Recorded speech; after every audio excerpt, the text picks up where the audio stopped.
Kalau ingin sukses beraktivitas, kalau ingin mendapatkan kebahagiaan dan kesuksesan dalam setiap aktivitas kita, mesti kita luangkan bagian waktu beraktivitas itu untuk waktu berevaluasi. Muhasabah dalam bahasa Arab. Catat setiap pekerjaan kita. Targetnya sudah sampai mana? Bagaimana kemudian kita melengkapinya? Kekurangannya ada di mana? Bukan hanya sebatas kita padat mengisi program, kerjakan ini, kerjakan itu, tapi kita tidak mengerti sampai di mana capaian yang telah kita raih. Apa yang harus dievaluasi? Islam datang dengan panduan di antara sekian kepadatan dalam beraktivitas, siapkan satu bagian untuk mengevaluasi setiap kegiatan yang kita lakukan sehingga kegiatan terukur, capaian juga bisa didapatkan dengan sempurna dan hasil bisa diraih sesuai dengan apa yang diharapkan. Jadi ketika datang Al-Bahili kepada Nabi SAW, terlihat padat beraktivitas sehingga berpengaruh kepada keadaannya. Ya, maka Nabi bertanya mengkonfirmasi. Saudara, tolong perhatikan kalimat jawaban ini. Ketika ditanya, ternyata saking semangatnya berislam, beliau itu ingin puasa tiap hari. Beliau ingin tahajud tiap malam. Bahkan sebagian ada yang mengatakan, saya nggak mau nikah, saya ingin siapkan diri saya untuk ibadah saja. Maka apa yang Nabi katakan? Saya ini orang paling takwa di antara kalian, paling dekat dengan Allah. Tapi saya pun mengevaluasi diri saya. Saya puasa, saya juga buka. Artinya tidak harus semua puasa dilakukan. Sehari bisa puasa, sehari bisa buka. Saya juga sholat malam, saya juga istirahat. Dan saya menikah, kata Nabi. Ada keseimbangan dalam kehidupan. Ada penataan yang tertata dengan baik. Nabi mengajarkan tata hidupmu, arahkan capaianmu, pasang targetmu. Bersamaan dengan itu evaluasi dirimu. Jangan kau bebankan pada dirimu beban yang terlampau berat sehingga dengan itu tidak tercapai tujuan tapi lelah didapatkan. Pulanglah ke rumah. Di antara kesibukan kita, adakah pernah mengadakan evaluasi tentang kehidupan di rumah tangga kita? Apa yang dicapai oleh anak-anak kita? Bagaimana istri kita? Siapkah saat kembali kepada Allah di hari kiamat ketika dievaluasi langsung oleh Allah Subhanahu wa ta'ala?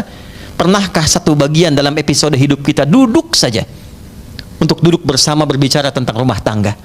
Dalam sebulan berapa kali itu dilakukan? Bahkan Allah menurunkan ayat khusus, wabil ashari hum yastaghfirun. Ada keluarga hebat, calon penghuni taman surga, akan bergenggangan tangan masuk ke dalam surga. Di antara kegiatannya, mereka malam suka bangun menjelang subuh, duduk sama-sama mengevaluasi diri. Ayahnya mengatakan, ayah bekerja demikian, kalau ada yang kurang mohon maaf, kalau dihisab di hari kiamat mudah-mudahan diringankan dengan kita bertobat kepada Allah. Ibunya merespon, istrinya merespon, ini yang bisa bunda kerjakan, kalau ada yang salah bunda mohon maaf. Anaknya mengatakan, yang pertama ini yang saya kerjakan, kalau ada yang kurang mohon maafkan ayah dan bunda. Demikian anak sampai ke bungsunya, lalu semua mengatakan, ya Allah ampuni kami ya Allah, kami ingin sesuatu yang baik ya Allah, capaian yang baik ya Allah. Maka apa yang Allah katakan? Innal muttaqina fi jannati wa uyun akhidhina ma atahum rabbuhum innahum kanu qabla dhalika muhsinin kanu qalila minal laili ma yahja'un wa bil ashari hum yastaghfirun. Ada role model kehidupan orang berumah tangga, dan ternyata orang-orang ini adalah orang yang kata Allah melalui jaminan kalamnya, Allah firmankan, ada orang yang akan ditempatkan di taman surga dan sekarang sedang beraktivitas di bumi. Di antara mereka adalah keluarga yang senang berevaluasi diri untuk meningkatkan keadaan rumah tangga yang lebih baik dunia dan akhiratnya.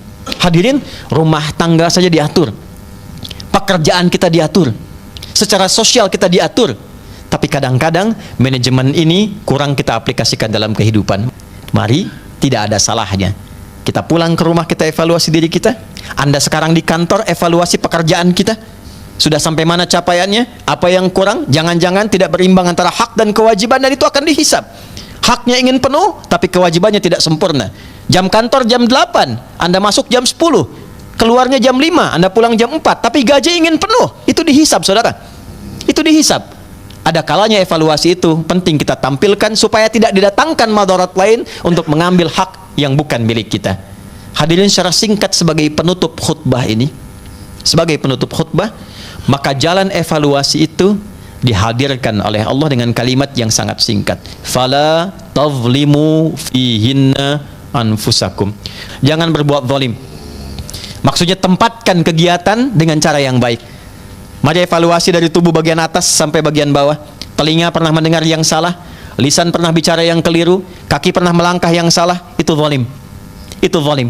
Ibnu Abbas radhiyallahu taala anhuma pernah mengingatkan, Karena bulan ini ditetapkan oleh Allah sebagai bulan evaluasi dari keburukan menjadi kebaikan, maka orang yang sengaja berbuat maksiat di bulan ini, maka dosanya dilipat gandakan 2 kali lipat, seperti pahala pun dilipat gandakan 2 kali lipat. Pelipat gandaan ini bukan ingin menakuti kita, tapi lebih memberikan semangat kepada kita untuk menjadi pribadi yang lebih baik.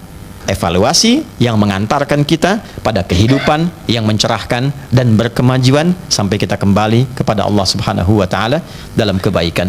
Hani'an wa kullu amin wa antum bi khair. Selamat kita yang terpilih masuk ke bulan Rajab ini, sementara sebagian saudara kita sudah kembali kepada Allah. Jika dengan kesempatan ini diberikan sampai Jumat ini ditegaskan belum mampu membuat kita menjadi pribadi yang lebih baik, maka berapa Jumat dan Rajab lagi yang kita butuhkan dari Allah untuk membuat kita menjadi lebih baik di hadapan Allah Subhanahu wa taala.